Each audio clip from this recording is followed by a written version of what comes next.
You are listening to the Football Diehards podcast with your hosts, Justin Lonero and Bob Harris, sponsored by DraftKings. Sign up now using promo code DIEHARDS, DIEHARDS. Make a first-time $5 deposit, and you'll receive a free $3 ticket. Hello and welcome to the Football Diehards podcast.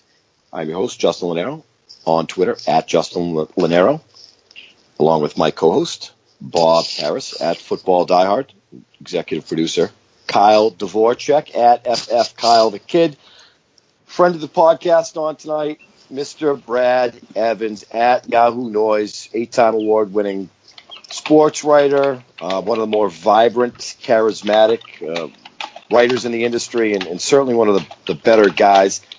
Mr. Harris, what's going on, partner?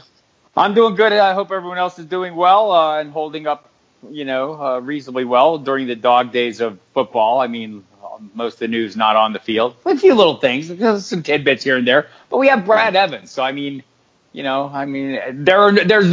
not a slow minute when you have Evans on board. No, he sounds like an auctioneer when you hear his voice. He's got that set. Kyle was talking about his voice the other day. He's like, his microphone is spectacular. He sounds like That's not all. Beautiful music. Brad, what's going on, man? Hey, I want to know soul.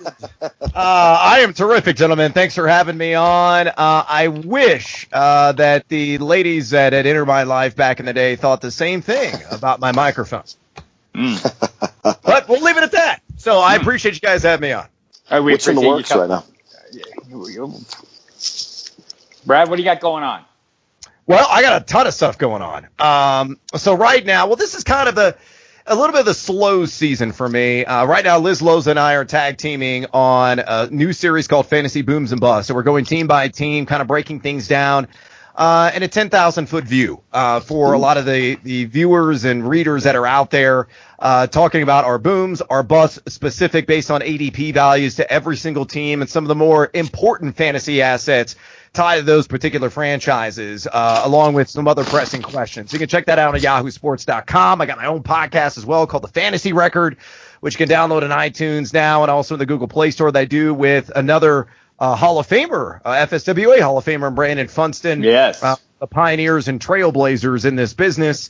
So definitely want to check that out. And, of course, we're gearing up then, as the season in the summer wears on, for the opening of training camp and eventually going all in on video content on yahoosports.com. So I've got my hand in so many cookie jars, it's disgusting.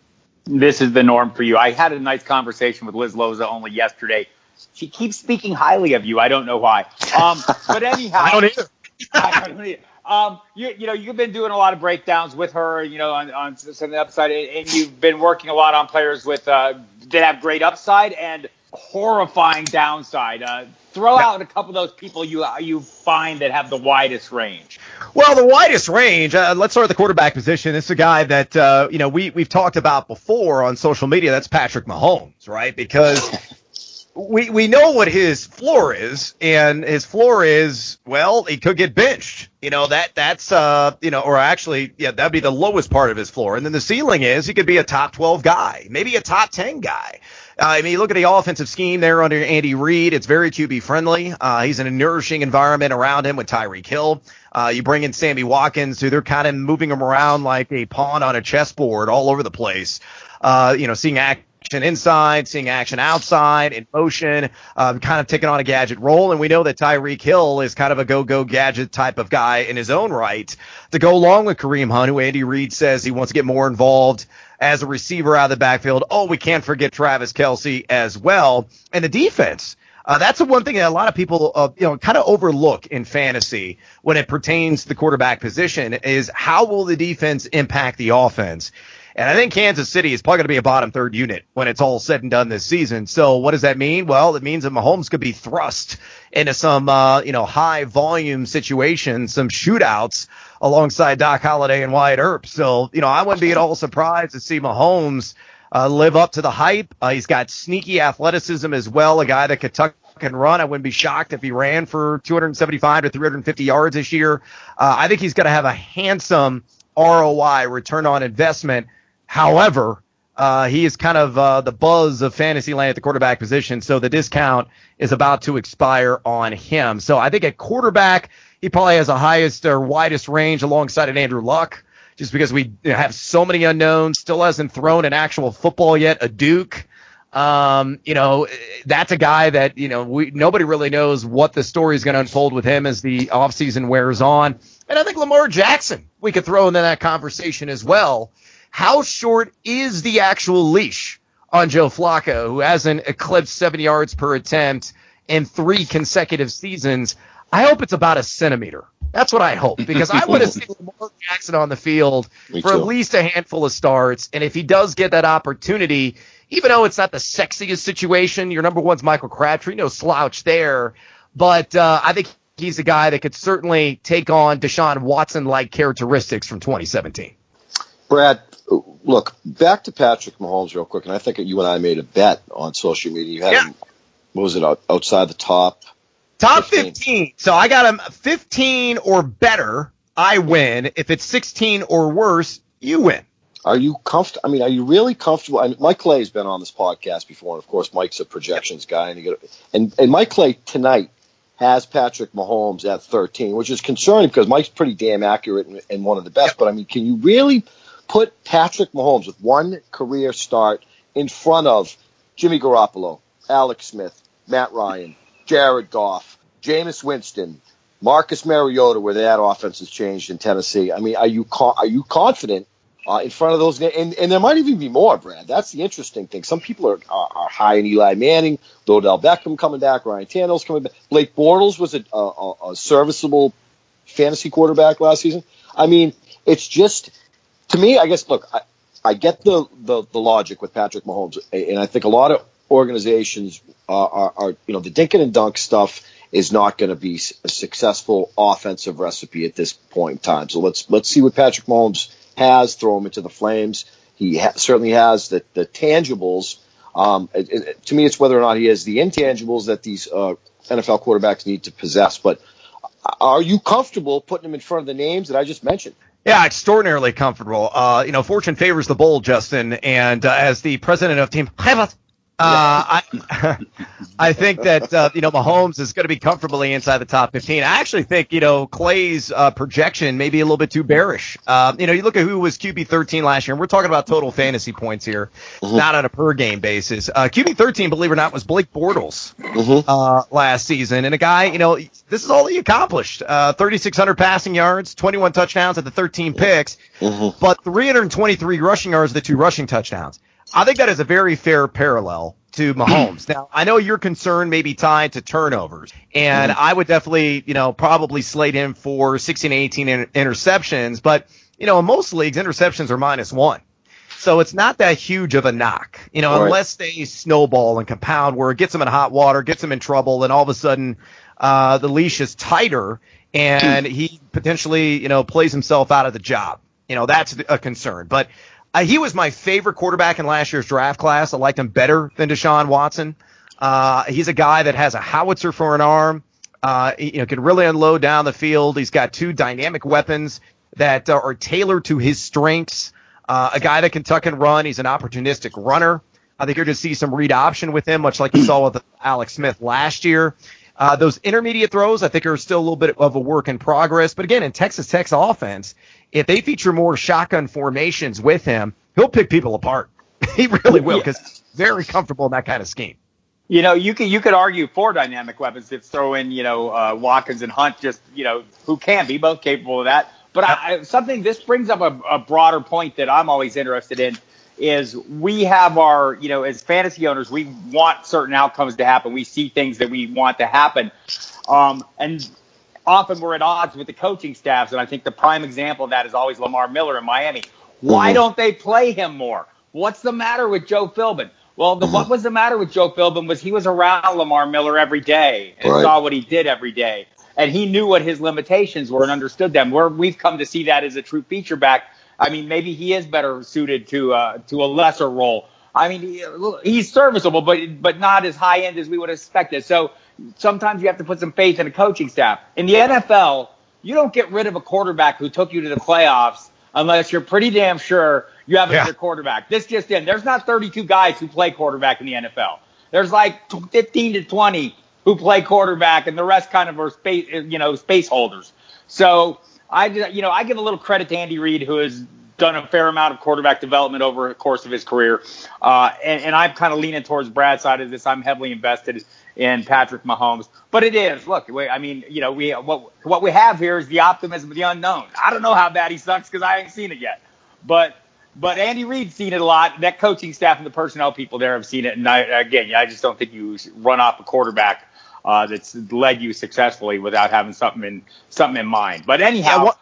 Actually, can I just interject real quick? One anecdote I wanted to add here. I actually interviewed Kareem Hunt not once, but absurdly twice at the Super Bowl last year. And I brought up Patrick Mahomes. They're actually roommates. So he is, he knows all the intimacies of Mahomes, his shower habits, his sleeping habits, what he likes to eat for breakfast. You do. And this is why I rub your bald head for very good luck, and it's been very but I point blank asked him. I said, look, I know you guys are homeboys, I know you guys are tight, but what is the realistic outlook for Mahomes as the starter next year? And he goes, look, bro, this guy's gonna be an all-pro before we know it. That's what he told me. And Hunt sees him every day, and the coaching staff does as well. I think that's a very astute observation by you, Bob. And I think Mr. Lonero is going to be shocked at how good Patrick Mahomes really is. Well, good luck.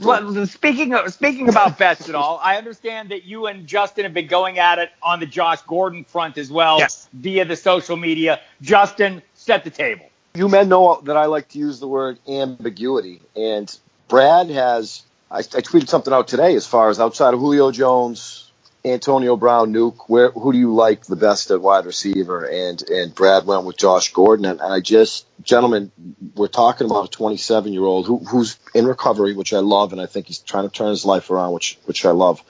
And Tyrod Taylor is there. They just threw a bunch of money at. We've talked about the Browns a ton, so there's a lot. I have quite a bit of skepticism, I guess, is the short version of my story surrounding Josh Gordon. What is a 27-year-old going to do with Jarvis Landry? I know David Njoku is going to be in the equation. We know Duke Johnson is going to be in the equation. They draft Antonio Callaway. He's very talented. I don't know that Corey Coleman's going to be on the roster, but a highly regarded prospect. 27 years old.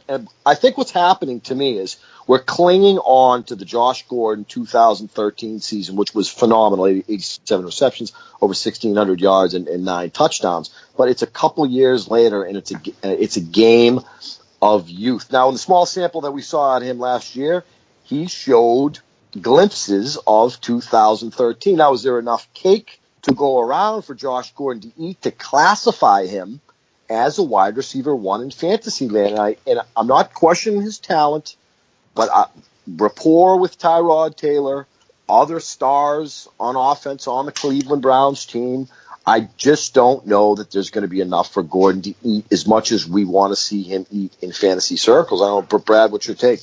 Okay, so I think you're part right, actually, in your analysis here, because I think if people cling to this notion that Josh Gordon's going to see 26.4% of the target share again, they're Looney Tunes. That's not going to happen. But what I feel is it's going to be a less is more approach. The offensive environment has exponentially improved compared to last year. And we got to harp back on 2013 real quick because it was extraordinary. But we got to remember who was throwing him the rock that season, okay? It was Jason Campbell. It was Brandon Whedon. It was Brian Hoyer.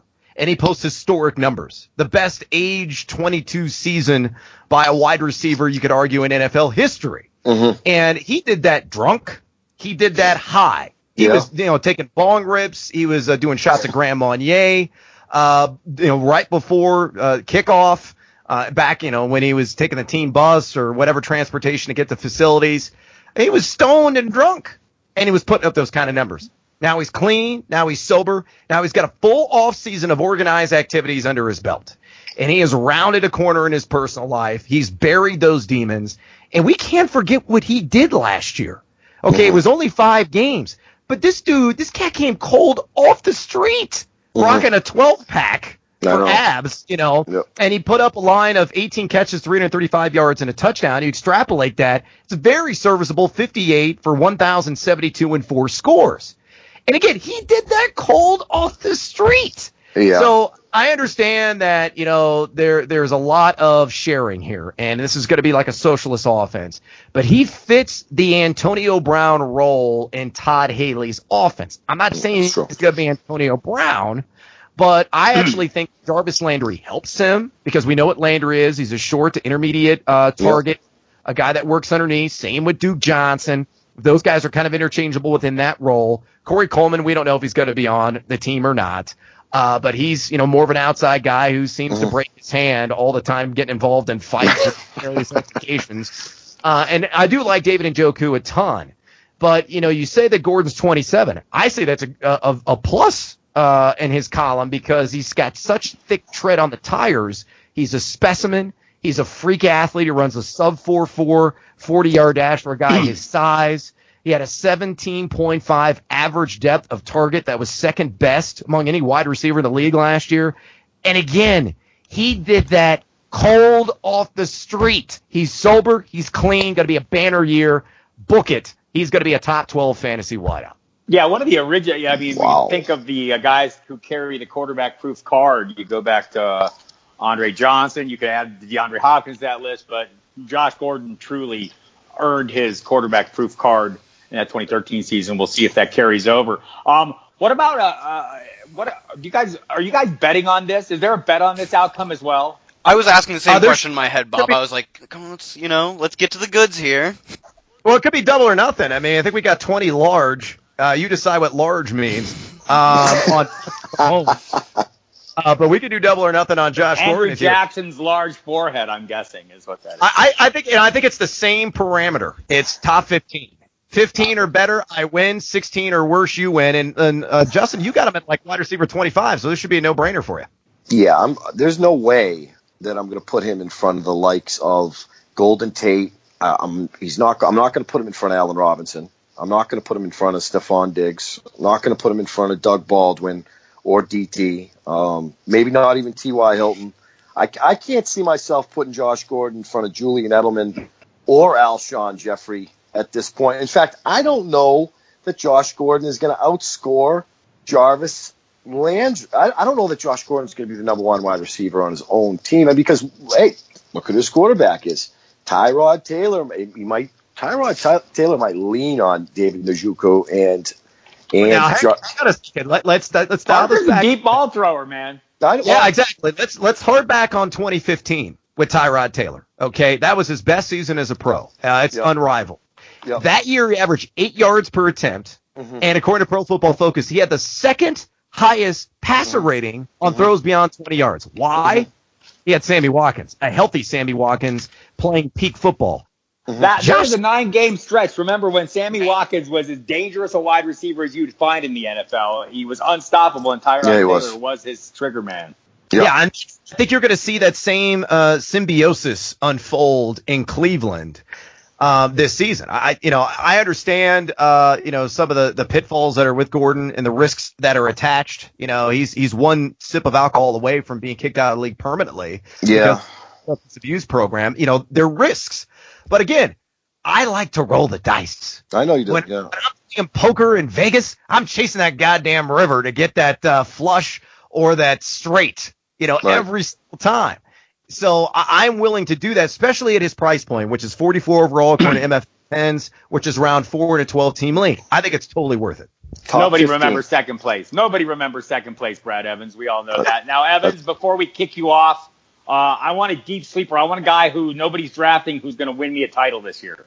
Well, I know he's going to win you a title, but this is a name to really keep tabs on during training camp and the preseason because of the situation that has transpired in the backfield of New Orleans with Mark Ingram. Mark Ingram, of course, on a 4-game suspension. He appealed it, got knocked down. Everybody's buying in this notion that Alvin Kamara is going to see 1 billion touches the first 4 weeks this season. And Sean Payton's even come out and said, we may get, 13, 14 carries and along with his 4 to 5 receptions. So we may be in that 18 to 20 touch per game range when it's all said and done. But somebody in that backfield is going to get probably 10 to 12 touches the first 4 weeks of the season. and be flexy sexy for fantasy purposes. That name is Boston Scott. If you're familiar with Boston Scott, you got Daniel Lasco there. You got Jonathan Williams there as well. But Boston Scott is a kid. Watch his tape. He's a rookie out of Louisiana Tech. He's actually a true rolling ball of butcher knives. Okay, which that nickname has been attached to, or description has been attached to, like Trent Richardson and some other guys over the years.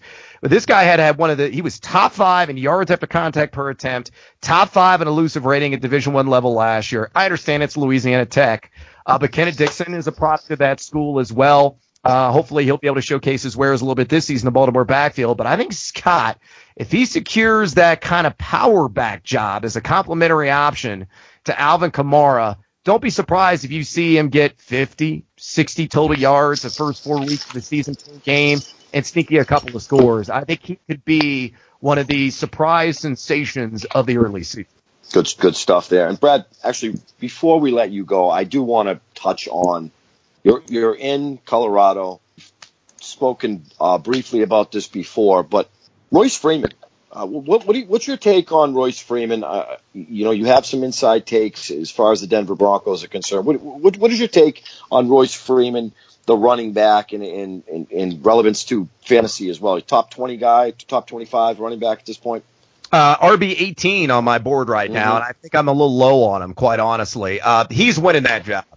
Don't let any of the coach speak fool you. Don't let the depth chart, pecking order sway you in any way. He's going to get that gig. The guy is built. He's like a mini Incredible Hulk. I mean, he's yoked. He's 6 foot, about 235 pounds, runs well, ran a 4.5, 440-yard dash. This is not your traditional Oregon product, right? You're not a gadget guy like Jan Barner or anybody like that. He's a guy that gets tough yards between the tackles. He's got sure hands as well. Pass pro is always a work in progress for just about every rookie out there not named Kerryon Johnson.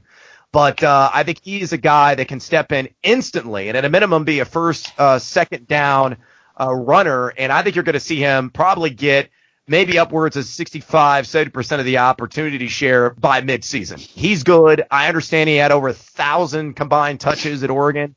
So the odometer reading's rather high. But this Broncos organization desperately wants to jumpstart this ground game. It's a much improved offense across the board. It was actually top 15 last year in run blocking efficiency, according to Football Outsiders. The major issues were protecting the quarterback, but now you got Case Keenum. We still have Emmanuel Sanders there along with Demaryius Thomas. Royce Freeman is going to be a very profitable running back that you're going to get in the middle rounds and be thankful that you did. We agree. Yeah, you mentioned his touch total. Some people are throwing that as a negative. Maybe if you're in a dynasty league where you plan on keeping him for a decade, for year one, him being able to handle an extremely large work share, that's a negative? That's a bad thing? Nope. It's not at all. It's only the concern of longevity, right? Exactly. For 1 year of fantasy? Yeah, but how old is a guy? He's like, 22-year-old kid. His legs are still fresh. We're not talking about like a guy who's 27, 28 years old who's accumulated all these thousands of touches over the years. So this is a franchise that I think a lot of people are underselling right now. I'm going to be in Vegas in July for the Stopa auction, and I'm going to lay a little action on the Denver Broncos to win the whole enchilada. I'm not a Broncos fan, even though I live in Denver. I'm a Bears guy. But this organization is built to win, especially if Keenan can play close to the level that he exhibited last year with Minnesota, and that ground game really gets going, and I think it will under Royce Freeman. Yeah, a guy whose biggest knock is that he can handle a giant workload. I'm all over that. I'm crushing him in the 5th round of best balls. Yep, I'm with you. Brad Evans, wonderful having you on the podcast tonight, and we definitely have to do it again soon. I love the Patrick Mahomes bet. It's good luck to him and seeing Joey Bosa twice a year, seeing Von Miller twice a year, seeing Khalil Mack twice in 2018. So good luck to Patrick Mahomes. And as a fan, I want to see him perform well. As a man that made a bet with you, I would like to see him throw 10 touchdowns and potentially the bench. And as somebody who's sober, I love what Josh Gordon's doing. I would like nothing more to see 2013 repeat itself. I think that would make a wonderful storyline for a lot of us to read. Brad, real quick, where can you be found, and what currently? You mentioned your podcast at the beginning of the show. What do you got going on in the next couple of months leading up to week one? Yeah, well, I'm trying to sell shows is what I'm attempting to do on the side. This is kind of the business portion of my season. But you can always harass me on Twitter. I love to engage trolls and favorite followers alike at Yahoo Noise. You can catch me there. And also check out the Fantasy Football Hour, which is going to be returning nationally on regional sports networks. It's going to be season 3 for us. I created the show. I write the show. I'm an executive producer on the show, and I co-star on it with Nathan Lundy, Nathaniel Lundy, I like to call him, and Lauren Gardner as well, our extraordinary host. So definitely check that out on your RSN. Starting, I think our first show is August 22nd, breaking down. So right there in the heart of draft season, getting you prepped for your draft, if you're hopefully drafting later in the year, which I strongly encourage, because I'm one of those sickos. We'll probably be in about 15 drafts. I've already completed 5, and there'll be money drafts as well that I'll be doing in July. Rolling the dice. Hopefully none of my guys get consumed by the injury imp or a land shark in preseason play. But yeah, you can see me all over the place as well on yahoosports.com. And yes, please continue to check out our Roto Arcade blog and those fantasy booms and busts breakdown per team that I do with Liz Loza. Brad Evans. Thank you, Brad. Have a good night, Mr. Evans. We'll talk soon. Gracias, amigos. Good luck. Party on, Mahomes and Gordon. I'm out. Beautiful stuff there. Kyle, let's do some news and notes tonight. I've got a few important news bites. Carson Wentz looks ready to play in Week 1. Does this change the valuation of him at all, or were you kind of anticipating this, Justin? Bob, go ahead. Justin, go ahead. I'll let you go start this one. I don't know that it is. I mean, anyway we carve it, Carson Wentz, given his upside and how comfortable we saw him, he's going to be a top 10 fantasy quarterback. I mean, I have seen him at 4. I have seen him at 5. I think I am hesitant to put Carson Wentz in front of Russell Wilson. But he's kind of when I look at Carson Wentz at this point, I see massive upside. I see a bright NFL career. When I look at Deshaun Watson, I see something similar. The future is certainly bright. Both had injuries, hesitant at their cost. We have discussed numerous times how quarterbacks can be had super late, round 9, round 10. I'm fine with Matt Stafford. I'm fine with Phillip Rivers. I don't know that I want to pay a premium, regardless of Carson Wentz's status or Deshaun Watson at that point. That being said, I like Watson over Wentz, mostly because that he has DeAndre Hopkins. Right, and I'm kind of, I kind of probably would lean slightly to Watson because he got, hurt earlier. But it does look like Wentz is heading for Week 1. I'm not drafting quarterbacks that early, but I think that's pretty much where the value is. That's where the price is set. And I think if you want him, that's what you're going to have to pay. And this only adds to that. That further reinforces that high ADP right now. That brings us to Titans offensive coordinator Matt LaFleur says Derrick Henry and Dion Lewis are viewed as 1A and 1B backs. Are they just going to nuke each other's fantasy value, making them both RB3s and both overvalued? Bob, go ahead. I don't know. It depends. May depend on the format. Dion Lewis was pretty damn good last year. I mean, he's so if we're looking at the broader skill set, it's Dion Lewis. He catches the ball. He has the speed. He can run between the tackles. We saw that last year. Durability may be a slight issue or has been in the past, but I don't think we've seen we haven't got the full Henry. And maybe we won't. So, I would buy them I would buy this as a 50-50 split. And I'm not eager to draft either. I think there's a lot of guys in that price range where they're going that I'd rather have. I see Henry going way earlier than I'd be willing to take him. And Lewis, I'm a little more interested in a PPR just because I think you get that, that PPR upside with him. And he will be involved in the passing attack. Look, it's not like they're 10-foot pole guys, but I don't have any shares of Henry right now and damn few of Lewis. It's an interesting question because they're trying to get away from that smash mouth offense down in Tennessee. We like the fact that Matt LaFleur is there, and they're going to kind of give Marcus Mariota some leniency to sling the ball around. We want to see Corey Davis thrive. Rashard Matthews in fantasy circles has been a topic of conversation. Of course, Delaney Walker, but Derrick Henry is a bruiser, right? It's not going to surprise me if he gets 200 carries. I think that's why he's there.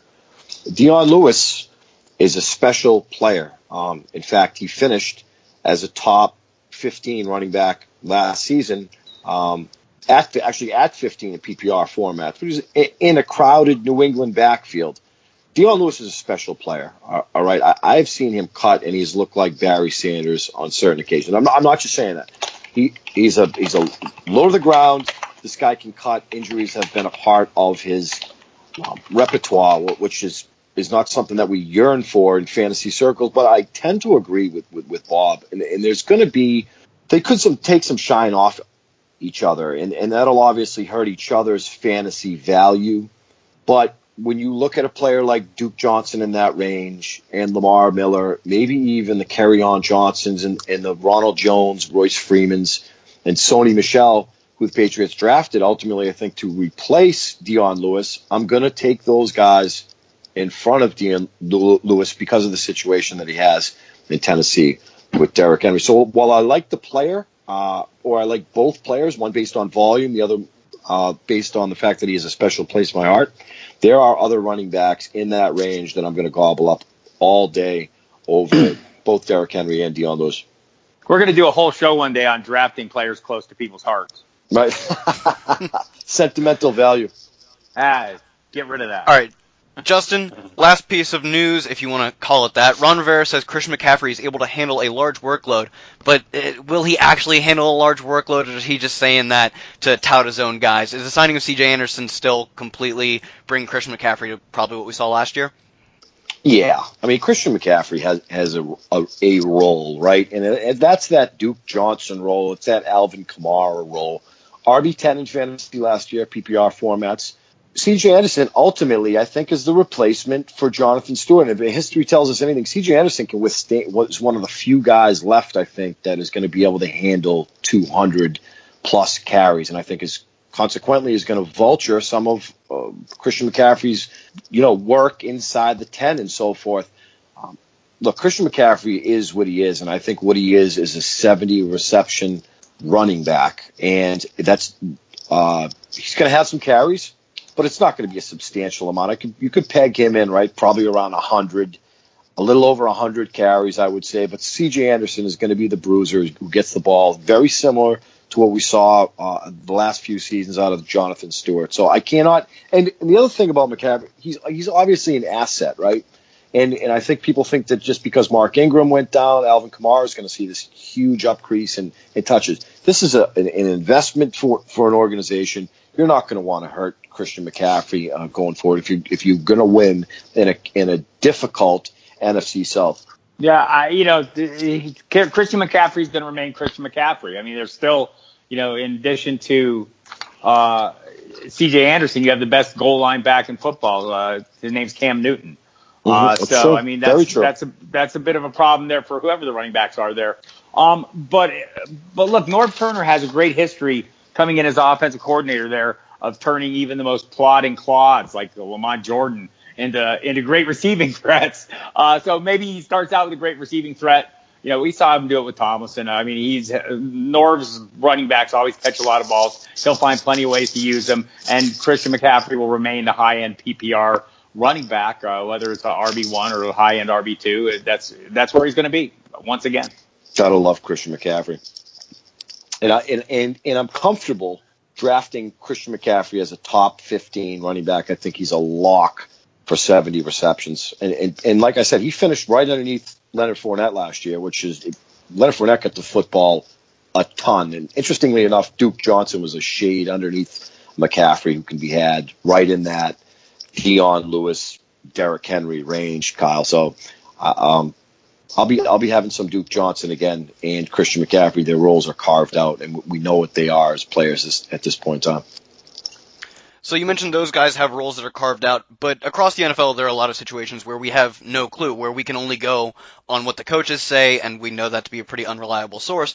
But I think if you can pin down who will win these opportunity battles, these camp battles, that's where you make the fantasy points. That's where you make your money, is making these decisions. So with that being said, I've got 2 situations for each of you. You've got 30 seconds or one giant run-on sentence, as long as you'd like, to answer who you would rather have. Bob, we'll start off with you. Devontae Parker or Kenny Stills? This is kind of coin toss for me. I love Parker's upside, the promise of him. The prices are close. A lot of times in these cases, I'm just going to go with the cheaper guy. I think the opportunities are going to be there for Parker. There's a lot to be said for him. I think he's going like 96 overall or 90, 90, about the 96 pick in MFL 10s. Stills is going 112, so it's not like a great discount there. I'd probably go Parker on this one and hope that the upside finally turns into actual production on the field. Yeah, we'll see about that. Mm-hmm. Hope it's cheap. I like to indulge myself. Justin, Jamal Williams, Aaron Jones. Look, this is going to be committee central. The Packers drafted a couple running backs last year, and Williams and Jones were two of them. I think that if I had to gamble, keep in mind Ty Montgomery's coming back, so that really clouds things up for us. It's probably going to be Aaron Jones. It'll be Aaron Jones. He's more expensive than Williams and Montgomery, but I think it's a game of eeny, meeny, miny, mo right now. The Packers obviously want balance, and that balance with the hope was Eddie Lacy, and we saw how that turned out. It's Aaron Jones for me, who I think is going to have the most production. He's also the highest priced player of the three. So I'll probably fade the entire situation. All right, Bob, Sammy Watkins or Tyreek Hill? I'm going to go Watkins on this one all day. I think his price is going to climb a little bit. We're hearing the this week, about how they're using him in a variety of positions. We mentioned it earlier talking to Brad. That freak he had in Buffalo where he was literally unstoppable, Sammy Watkins. And look, I don't expect him to be that guy again. And I don't need him to be that guy again. He's, coming off in round 7, somewhere around there. And Hill coming off much earlier, second round pick. I just think that's a little more expensive than I want to pay for him right now. So it's an easy pick for me, Watkins. All right, Justin, bring us home. Robert Woods or Brandon Cooks? I think Cooks has the upside, and I think to play it safer, it's Robert Woods, who hasn't a rapport with Jared Goff at this point. So if I want to hit the home run, I'm going with Brandon Cooks, who and believe it or not, when you look at like Mike Clay's rankings, they're not too far off in cost. So, but where Robert Woods has been in the system, I'm more comfortable taking Woods. I think Brandon Cooks has an unclear rapport with Jared Goff. It's probably Cooks for upside in terms of safeness. I'm going to go with Robert Woods. All right. Bob lives his life on a tight schedule. He doesn't really have time to break all these situations down. So for the listeners out there, what are you guys doing in these type of situations since we can't talk about every single one in the NFL? Are you diversifying, splitting them 50-50? Are you planting your flag in a guy? Are you avoiding the situation? Bob, I'll let you take the floor first. I think, you look at it depends on the situation. When you look at the Hill-Watkins situation, there's a wide array of guys in Hill's range that I feel more comfortable drafting in that early spot. So in his case, it's an easy call for me to go the other way, and I probably won't have many shares of Hill because of it. I might have a little bit to diversify. But as a general rule of thumb, if you're drafting if you're in 20 drafts, maybe in cases like these, I'll go 15-5, right? So I have some exposure to everybody. But like the Packers situation, oftentimes I'm going to go off the board. I'm going to take Ty Montgomery much later than the other two and hope that his receiving role, because a lot of these situations, injuries are going to happen. There's going to be attrition. Maybe you get lucky on some of this. And if not, you move on in free agency once the season starts. Justin, what are you doing here? It's contingent on how many drafts you're in. So I think diversifying your lineups is cool. If you're in 20 leagues or 25 leagues, mix it up, or avoid the situation in its entirety, just to not have to play eeny, meeny, miny, mo every week in terms of trying to establish who's getting the football the most, or scoop them all up. So I think it varies, but if I'm in 6 leagues, say, I'll have some Sammy Watkins. But to Tyreek Hill, I think he's a scary player in the range where people have him. I don't know that he's an elite wide receiver, but all day long I'm going to be taking the Adam Thielens, Larry Fitzgeralds, Doug Baldwins, and Demaryius Thomases over Hill at his price tag. And look, the Chiefs are going to want Sammy Watkins to get the football. The amount of money that they threw at him, 3 years, $48 million, it's a lot of money. And look, don't be surprised in the least bit if Sammy Watkins outscores Tyreek Hill. Love it. I think both you came to the consensus that it depends. Each situation is its own beast, and analyze them more closely if you don't know. I think that will bring us to a close for this episode. Special thanks to Brad Evans for joining us. Follow him at Yahoo Noise. Check out all the great work he's doing. Follow us to get updates on the podcast and see all the work we're doing. You can find Bob Harris at Football Diehard, Justin Lonero at Justin Lonero, and myself at FF Kyle the Kid. Make sure if you sign up for DraftKings or use our promo code Diehards, and subscribe, like, and do whatever you do with the podcast. Thanks for tuning in.